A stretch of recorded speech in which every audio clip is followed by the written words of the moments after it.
Well, all right. Hello to all of you and welcome back. It's Monday, which means it's the start of a new week, week 4. And let me just say a couple of things as I finished grading the previous week's papers.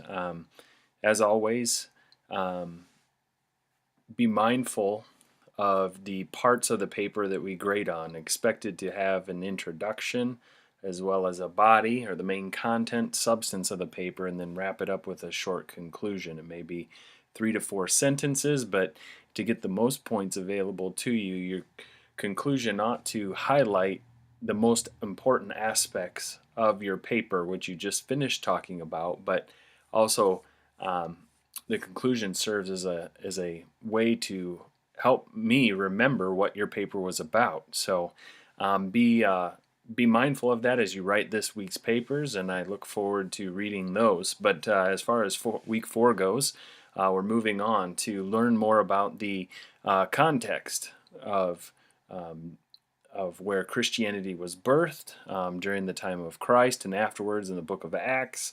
And so we're learning about the extent of the influence of the Roman Empire, as well as the connection between the temple's destruction, which happened in AD 70. Remember, this is not the first temple. Solomon's temple, which was built in the 10th century, right around the year 950 BC, Solomon built the temple.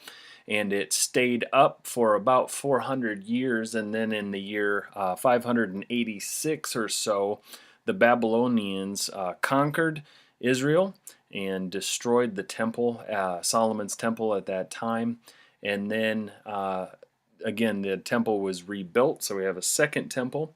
And then in the year 20 BC, so approximately 16 to 20 years before the time of Christ, Herod the Great added to the second temple, and it was then called Herod's Temple until it was destroyed in the year 70 by the Romans. Again, the Jews were not content to be under the thumb of Roman oppression.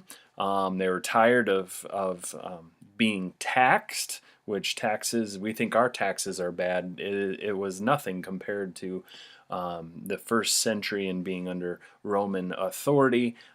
Taxes were very, very high for all people. So Herod's temple was destroyed in 70 when the Jewish community revolted against the Roman Empire. Ultimately, the temple was destroyed and they were scattered throughout the Roman Empire. We're also going to talk about Paul's missionary journeys, as well as just talk briefly about similarities between Christians and Jews, as well as some of those major differences. The readings for this week, a little bit lighter than the previous weeks, but just note here, Encountering the New Testament, pages 179 to 253, in the Making of the New Testament, pages 147 to 165. Now let's go back here.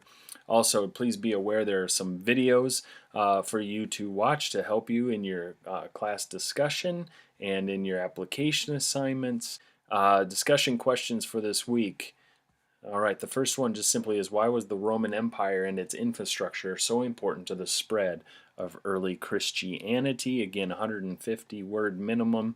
And then also the second question for this week is, why is the book of Acts historically and theologically significant?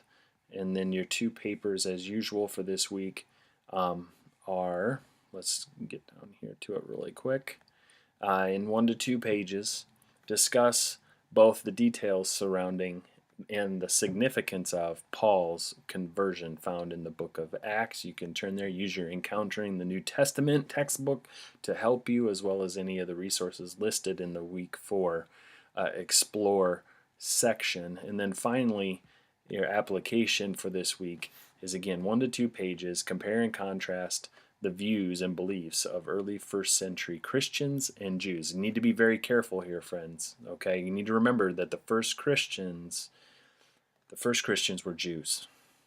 Jesus was Jewish, lived in a Jewish context, did ministry in Israel. His disciples, who were eventually the closest 12, become apostles, were Jews. And they took on disciples. And then we see in the book of Acts, Paul and others going out beyond the borders of Judea, Samaria, to the ends of the earth. And we see Gentiles, that's us. Every time you see the word Gentile in the biblical text, you need to think, hey, that's me.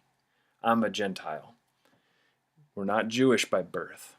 And so, as Gentiles, we are then incorporated into the family of God by faith in Christ and what he accomplished, of course, in the cross and the resurrection. We've been adopted, as Paul says in Romans chapters 8, 9, and 10. We've been adopted into the family of God, and we are co-heirs then. As adopted children, we are co-heirs with Christ. And so, need to keep that in mind when we read.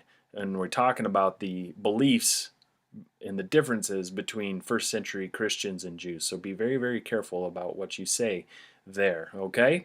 So don't go off on too many tangents, just as I did. But I just want to safeguard you. You know, there's a path for us to travel on, and the path has guardrails on it as we go forward, and it's always wise to stay within those guardrails. So if you have any questions, you know how to reach me. Happy to answer those, and I hope you have a great week, everybody. Take care.